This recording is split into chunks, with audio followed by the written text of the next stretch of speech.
Welcome to the Great on Purpose podcast. My name is Alfonzo Alexander and I am your host. In each episode of this podcast, you will have the opportunity to get to meet leaders from various backgrounds, various industries who are really just cool people doing great things on purpose. They are pursuing their purpose and pursuing greatness and walking in lockstep as they do it. You'll understand what we mean more about that as you get into the podcast. Our goal here is to help you understand that being great is not just something that happens. It is something that has to be done on purpose and in alignment with your purpose. Therefore, this is the Great on Purpose podcast. Enjoy. Today's episode, Exploring Entrepreneurship, features Alfonzo Alexander's conversation with John Jones. Mr. Jones is the owner of John Jones Real Estate. Considered an industry guru, he is both passionate and knowledgeable about real estate. He leads an experienced team of real estate professionals. Take a listen.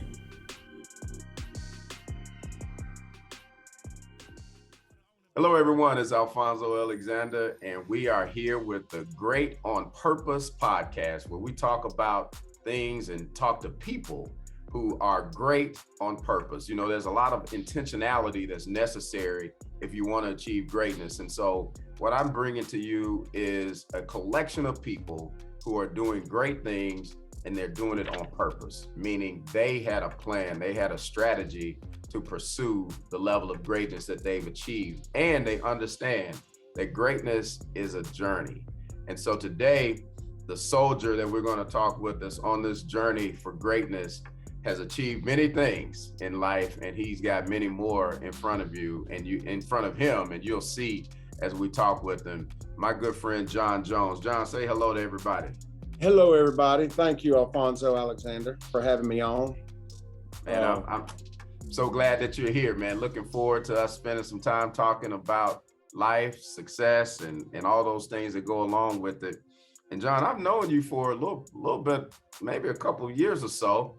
That might be understated, but why don't you tell everybody from your perspective how we know each other, how long we've known each other, and just kind of who we are in each other's lives.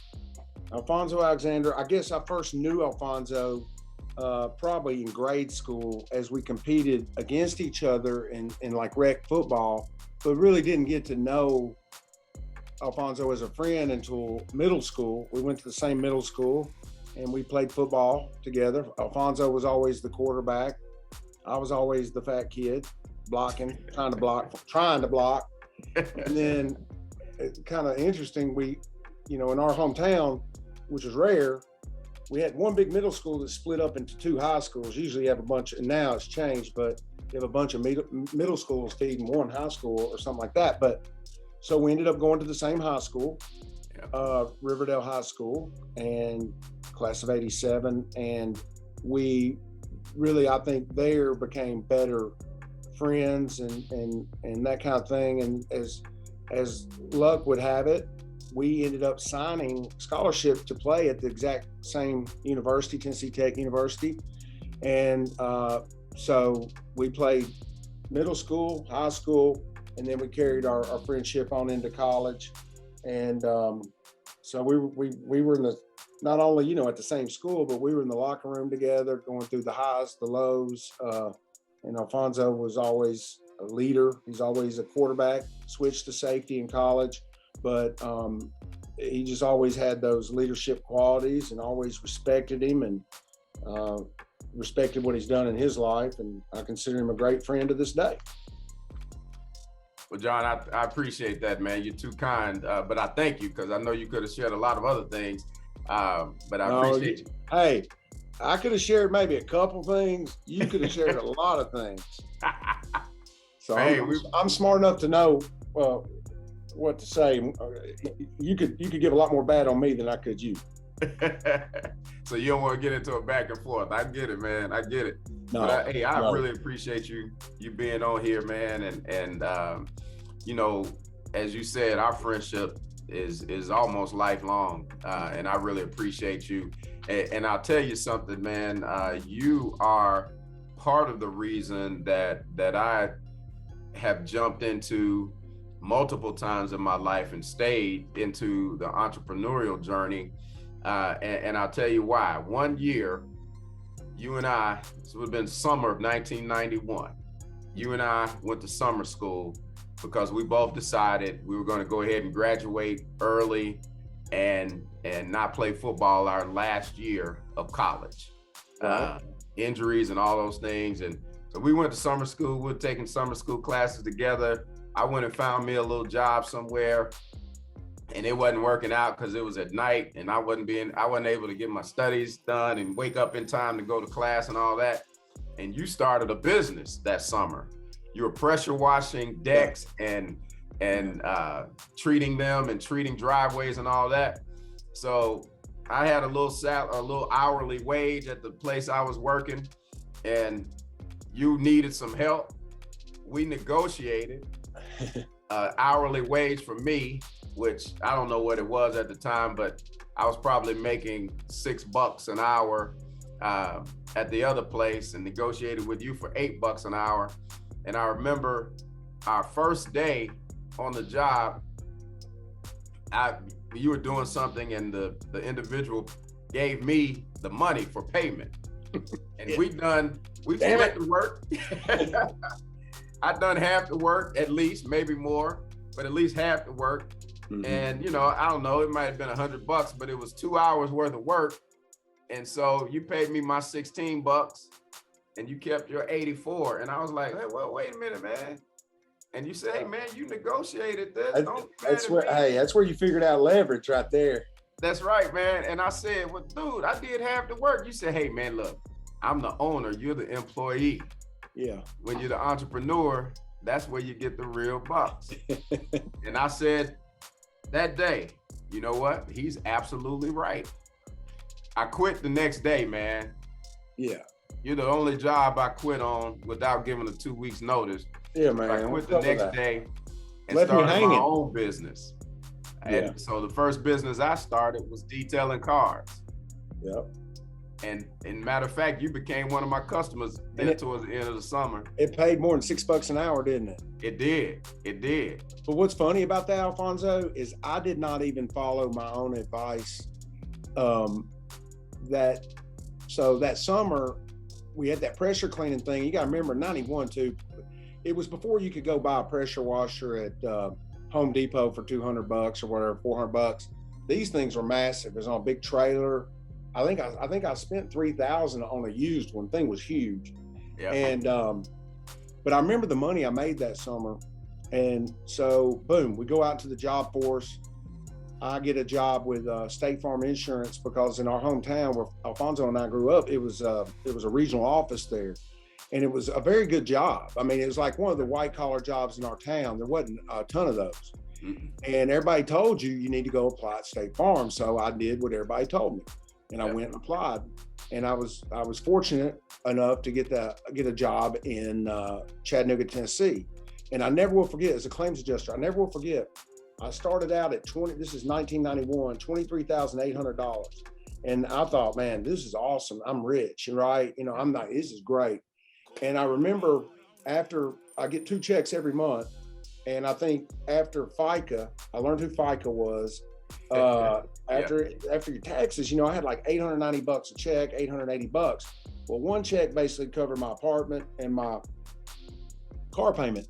And so I had about $800 for food, all the other stuff, insurance, all this, that, and the other. So I really didn't have much money. And I remember going, damn, I was making more money this summer than I'm making now with this professional job. And that was an eye opener for me. I mean, I didn't quit the next day, and State Farm gave me a lot of skills, but I made it 18 months, and I was like, I've got to get out and do something to have a chance to maybe, get what you're worth, so to speak. Some companies you can sit there and you can be the best at what you do, work your tail off. The guy next to you can be half-assed collecting a check, and we're getting paid the same. Yeah. Absolutely. So, yeah. But that's interesting. I didn't even follow my own advice, Alfonso. I know, man. Well, you did. You just took your 18 months later. You always been a little hard-headed though, so that's not. Well, I think we're all a product of how we're raised and stuff. And everybody was telling us, man, go get it's not, you gotta remember, 30 years ago is different. Go get a job, work for a company for 30, 40 years, get that retirement and that pension. Because that's a lot of what the people did back then, But as we have found out in the last 30 years, that's gone away. There's no guarantee. I mean, when I, and you're probably the same way. If I meet somebody that says, they worked somewhere 30, 40 years, it's rare. Oh, absolutely. It's rare. Yeah. You don't see it anymore. Times are changing, and they evolve. But your evolution, I've watched. And I remember one time you and I were having a conversation, and we were just talking about different paths. I chose a path where I always stayed in a corporate job because that helped me hone in and develop skills, but also gave me enough flexibility for me to do my consulting work and be an entrepreneur on the side. So I always, had a job and a gig, for many, many years. But you said, you know what, I want to go in, and the way I see that I can maximize my earning potential is I got to sell something. Right. And by selling something, and I can get commissions, the more I hustle, the more I am intentionally on purpose, striving for success and greatness, the better I'll be. So talk a little bit about why you chose to go that route and what sales has done for you in your life. Well, I was 24 years old and I was miserable at my other job. It wasn't State Farm's fault. It was just I was a round, whatever, a square peg in a round hole. I just couldn't sit in a cubicle all day. It was just hard. So I knew I wanted to get into sales. I thought I did. And I had an uncle that owned a real estate company in Murfreesboro. And I thought he really liked, and he became a great mentor to me, Howard Wall, but he always, like, even when I was young, he would always slip me a $20 here or there and go, hey, you're gonna come work for me one day. And he always made me feel good about myself, like I could be a good agent. And so I just said, hey, I'm gonna go work for him. And I'd never owned a home. I didn't know. Even though I'd kind of grown up around it in the business, I didn't know I didn't know a thing. And back then, probably the average age of a realtor was 50. It's become a younger person's deal, but back then it was rare that 24 years old. So, but what I realized after I started working for him, he did that to everybody. He was like, hey, you'll make a great agent. I mean, it'd be the little girl, the hostess at Holiday Inn buffet. Hey, honey, you'd be a great agent. So I wasn't as special as I thought. So, but anyway, so I just picked that because it was kind of, I'd like to tell you I had this vision. I've always wanted to do real estate, and I loved Monopoly as a kid. It wasn't any of that. It was just, that was a guy that had encouraged me, and I thought, I'll go work for this guy. And it turned out to be a huge blessing because in the early 90s, I didn't know this at the time, but I had a guy like Howard Wall who trained the heck out of me. Back then, most real estate companies would just put you out there.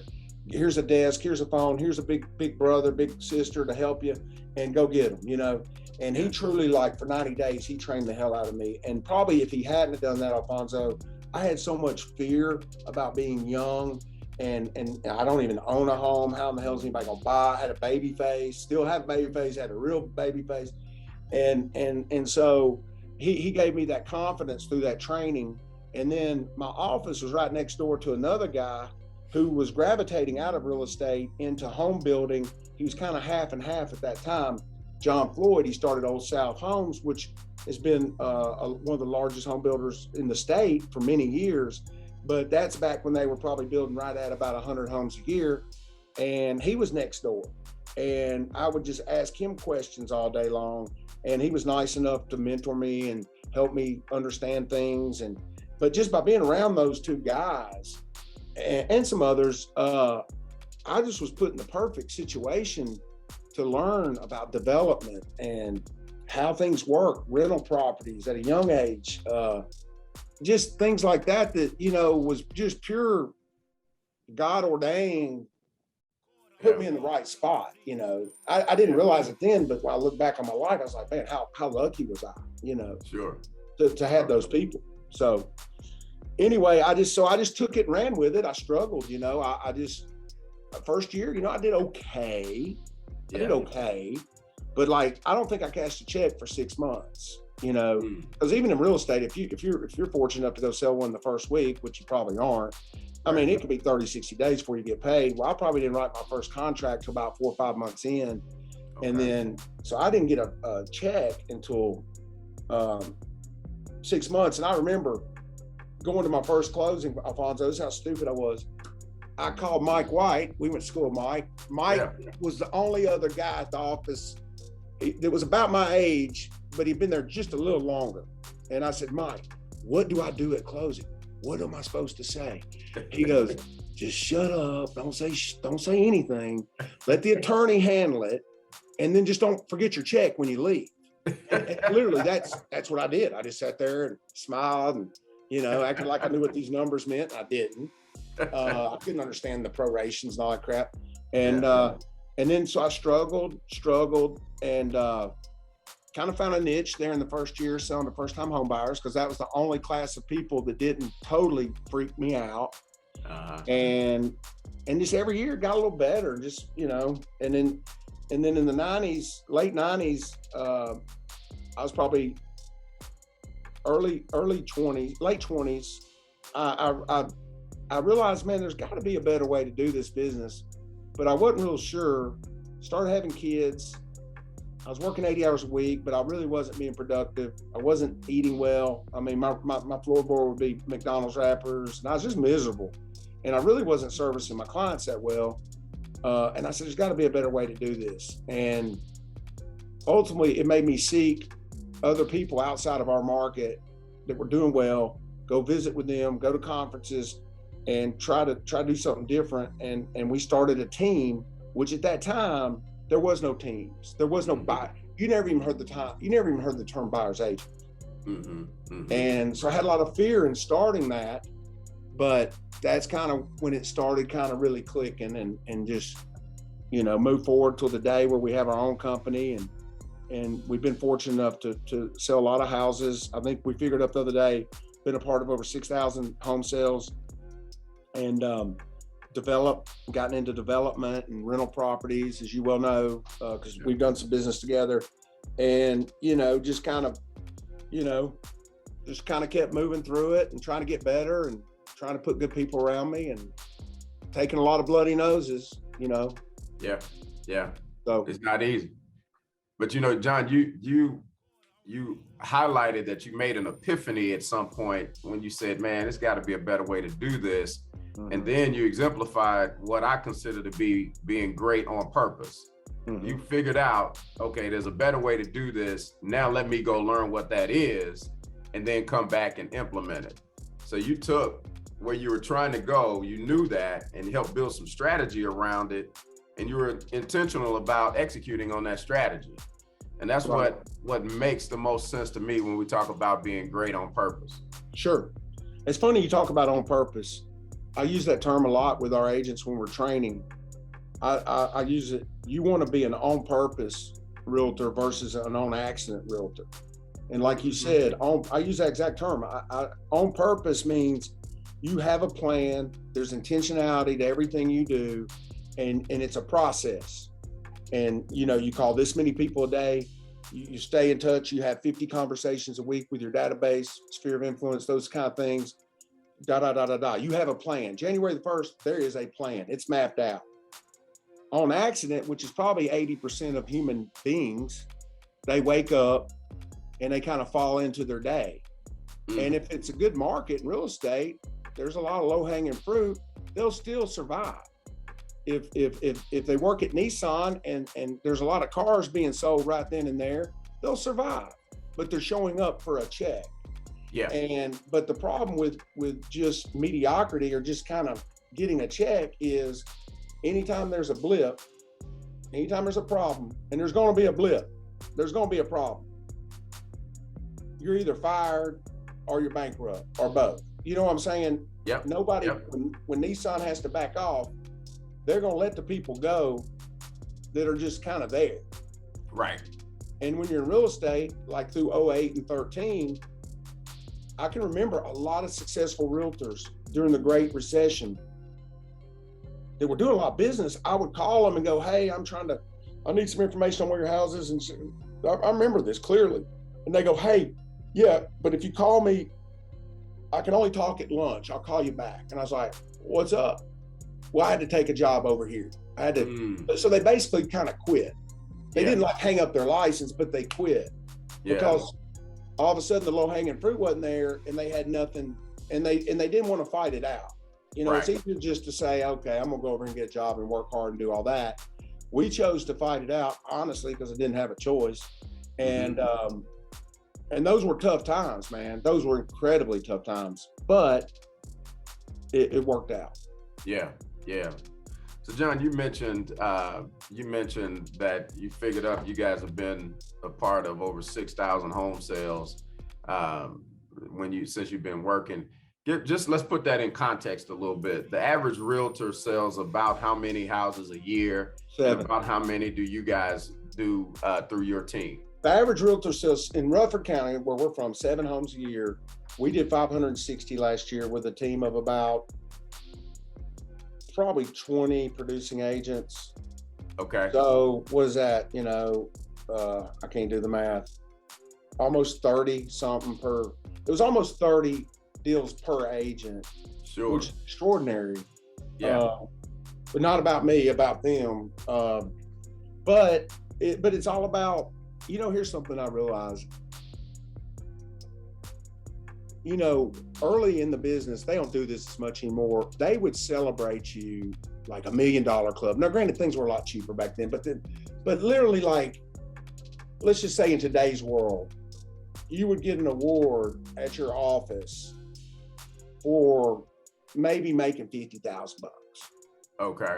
Then you would get a little better award if you did a little, 75, 100,000. You were like a platinum guy. Right. So that was the thinking. That was my belief system. You know what I'm saying? Yeah. Like, man, you were a hell of a realtor. You were a kick butt realtor if you could sell 30 homes a year. Okay. I mean, you really were. And that is still pretty decent production. Mm-hmm. But my dad said something to me when I got into business, because he was an old commercial real estate guy and he's kind of a character. But he goes, man, you ought to be able to do a deal a week. He goes, if you're talking to enough people, you ought to be able to get a listing or a sale once a week. Okay. I was like, wow. Yeah, you kind of should. Yeah. So when I started my own company, I said, let's not use the society's norms of what a good realtor is.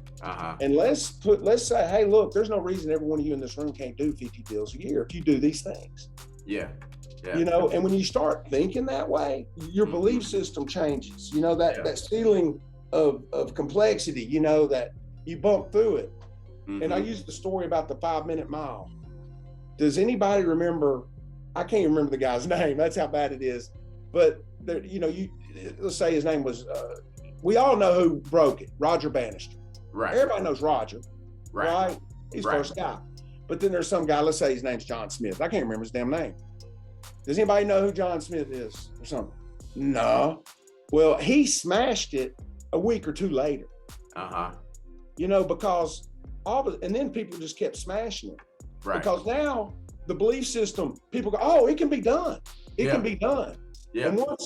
And we have all these limitations on ourselves. And it's usually products of how we were raised, right? Our parents did the best for us. Mm-hmm. They gave us our good stuff, but then they gave us some bad stuff too. And a lot of it was, they didn't mean to. Yeah. But it's just, if you had a parent your whole life that said, hey, you need to go work for a good company for 40 years and get that pension. You don't need to take risks. No. Then that's you're going to carry that with you. Right. And that's going to be a part of your belief system. Yeah. So once I understood how the mind worked, that you can reprogram the subconscious, mm-hmm. It was like an eye-opening thing for me. Yeah. And understanding when I'm having feelings or fears, to sit in those and go, why am I feeling this way? What am I scared of? What's really going on here? Right. Then when you get to that point, you can really, the mind's powerful, man. You can change it. You know, Yeah. it takes work, but you can do it. Yeah. So for you, John, sounds like being great on purpose is really managing your mind and your mindset to where you open up to possibilities and you don't limit yourself. And Right. then once you do that, you figure out how to get there. That's Exactly. awesome, man. I really appreciate that. But I will say this, I'm Mhm. just like a lot of people. I do better if I can see, oh, he's doing it. Mhm. And so what I had to do back then, I couldn't see it in my own market Mhm. because there was just this one way of thinking. I Right. had to leave it, and I was learning from these great realtors, and I remember saying this to myself, that won't work in my market. But that was just that negative, you know what I Yeah. mean? Yeah. And I remember a guy going, if it'll work in Dayton, Ohio, it'll work in Murfreesboro, Tennessee. If it'll work in Beverly Hills, California, people are pretty much the same everywhere. It Yeah. will work. Yeah. And I remember having so much fear about my first buyer's agent, because back in the day, if somebody called and wanted to work with me, they just work with one realtor. Mhm. And here I was going to have to say, hey guys, I'll help you with the list side. Here's my man, Scott. He's going to help you on the buyer side. I was so fearful, man, that was going to turn people off. They want to work with me, blah, blah, Right. blah. And I never will forget this lady, Jean Shine, out of Texas. She said, John, people don't want the world's greatest realtor. They want the world's greatest experience. That's And when right. she said that, it opened my mind. Yeah. And I go, and she goes, John, it's all how you hand them off. She Yeah. said, if you'll say something like this to your client, like, hey, Mr. and Miss Smith, let me tell you how I work. Mhm. I'm going to help you on the list side. I've Mhm. got Scott here that's going to be fighting and clawing for you on the buy side. Mhm. This way we can give you 2 for 1. We can give you better service. We can be Yeah. more responsive to your needs. How does Yeah. that sound? Yeah. Well, it sounds good to them. They all go, Sure. shit, that's great. Yeah. You Yeah. know? So, but I had these limiting beliefs that I had to overcome to do that. Yeah, I got you. Man, give me one thing that you would say for a new person starting out in a sales type role, whether it's entrepreneur trying to build a business, whether it's a realtor or anybody else doing something. What one tip that you would say that is critical for them to be successful? If I had to give them one, I would say right off the bat, find a mentor, find somebody that's doing it at a high level and learn from them. Yeah. And that would be my first thing. But right behind that would be, you better have a routine. You better have it starts in the morning. Yep. And I'm a big believer in, getting up in the morning, getting gratitude, be thankful. Because if you can get in thankfulness, like I was sitting there thinking about something, I start doing this, I start smiling, I'm like, man, yeah, that's pretty good. We got some good stuff going on. You cannot be fearful or anxious. It's whatever, psychologically impossible to be fearful or anxious while you're in gratitude. Meditate, do what you got to do, spend time with your higher power. Do something in the morning to master. I always call it mastery, where you spend some time, either podcasts, books. We got so many tools now. Oh yeah. Something good coming into you. Write a couple of notes of thankfulness to somebody somewhere, and just get in the right spirit and do it every day, and do what you're supposed to do every day. I wish it was sexier than that, but if you do little things every day, they become big things. Like you said, you got to be on purpose, and you have to have intention. Yeah. If you just slide into your day, the day's going to take you over. Yeah. You either plan, you either take your day, or it's going to take you one way or the other. That's right. And those are the 2 things I would tell them: mentors, learn from others, never quit learning, be a continual life learner, and have a routine, man. Have a plan. And the plan ain't always going to work. And that doesn't mean because I get in this great state in the morning that at 9 o'clock, I don't get a call from my asshole that's like, bad things still happen. But how I deal with them and how I manage them are totally different than depending on how I come into that day. Yep. Absolutely. Well, John, man, you know me, and I try to end a lot of conversations with this question. And so I'm going to ask you this question. I need you to give me an honest answer. and a thoughtful answer. Mhm. What can I do to help you, man? How can I help you today? Man, you can help me by just continuing to be my friend and caring about me, and just being there when I need you. And obviously, I hope I'm there for you, because I'm a big believer in, if you just get up every day and try to go help somebody, things are going to work out. The universe is going to give you what you put out there. And I tell my agents, you got to just try to help people all day long, not sell things, just help them. Yeah.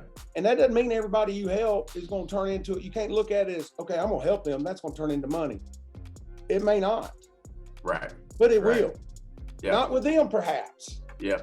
Yeah. You know, it just, when you're in that spirit of helping people, the universe sees that and it comes back and you attract people that want to help you. Yeah. Zig Ziglar, I think it's the best quote of all time.